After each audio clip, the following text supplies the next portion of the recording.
Hey guys, this is going to be a quick review on Rayhan. What's this? This is not Centaurus. This is Crimson. On Rayhan Crimson. Centaurus is what this one's trying to mimic or trying to copy.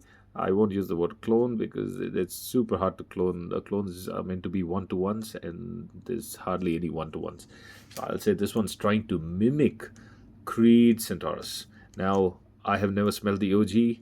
And this one was pretty interesting to me because I felt this was kind of a new type of a scent, especially in this price range. Because this price range, they usually try to do things which are mass appealing, and this I was pretty sure is not a blind buy worthy thing. Absolutely not. But the reason why I got this was because I saw these bass, sweetie bass notes, and then I saw these very hard, harsh, strong spice notes at the top.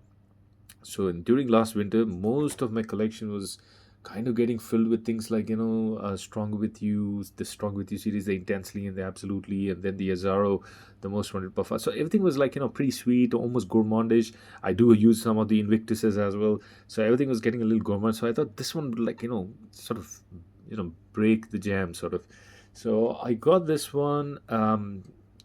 To try it out, initially it was pretty harsh. It had like a tobacco-ish, a light tobacco sharp note in the start. But then I did a couple of sprays, and then I let it sit for like a month and a half.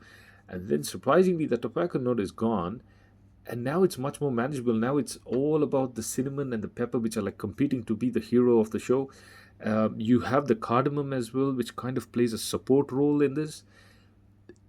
They are, if it was only those, this would have been a super dry scent. Luckily for us, we have a lot of sweet notes at the bottom. Now, when I say sweet notes, I'm not saying this is a gourmandy sweet or heavy vanillic or heavy tonka. No, this one's very well done, just perfectly balanced out or proportioned out.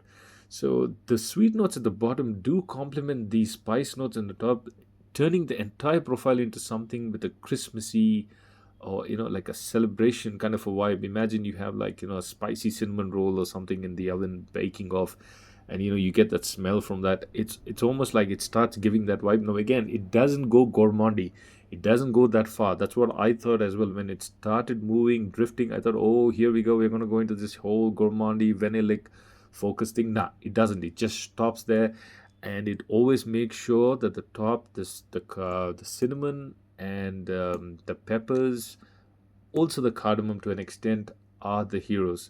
So the sweetness never takes over. So in that genre, this one I think was a very good blend. The blend of, in this genre, this is probably one of the best blends I've seen. They have a patchouli in the mid note, but I don't pick up on the patchouli at all. I think it's more like something like a hidden note. Maybe it's doing something with the transitioning, but then my nose isn't able to pick it up. Now, if it comes to projection and things like that, man, this is insane. This one, just make sure when you spray it on your sweater, on your jacket, make sure you really like this scent, or you don't mind having this scent on that for at least a couple of days, because this thing is not going to leave that. It's in no hurry to leave anytime soon. So it's amazing projection. It is definitely way above average projection, way above average sillage, and even like the longevity is pretty good. So don't worry about performance part at all with this guy. This one's a total workhorse like that.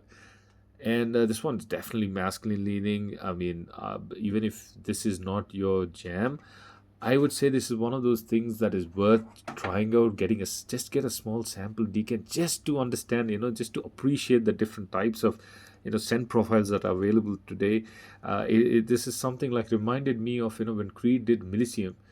Um, I just thought that was insane. I kept getting this strong metallic note. And then I never bothered with that really. I eventually got the Armaf milestone. I did a couple of sprays in the start. Hated it, absolutely hated it. Had that strong metallic note again, like a metallic rusty note. So I kept it aside, and that's what I did with this. I kept that one aside. I kept this guy aside, and then magic. It sort of just blends in, and it sort of becomes smoother. You understand the scent profile much better. So yeah, that's my take on that. I will do a couple of sprays on this in case you guys want to see the sprayer. It's a pretty average, Rayhan sprayer. It's like pressurized ish. Oh no, actually it is pressurized. Yeah, it's way better now. So this thing, I am pretty excited to wait until end of 2026, and I think by that time I'm going to start appreciating these scents a little more. Um, because they're not too intensely sweet. They have a strong character. Uh, this is something I'm waiting for the next winter. I think this is something I will really use during next winter. And this one's definitely masculine leaning, according to me. But again, hey, if there's any woman out there that wants to give it a try, by all means, go for it. No one's stopping you. All right, guys, that was my quick review on Rayhan Crimson. Appreciate you watching. I will catch you guys in the next video. Bye.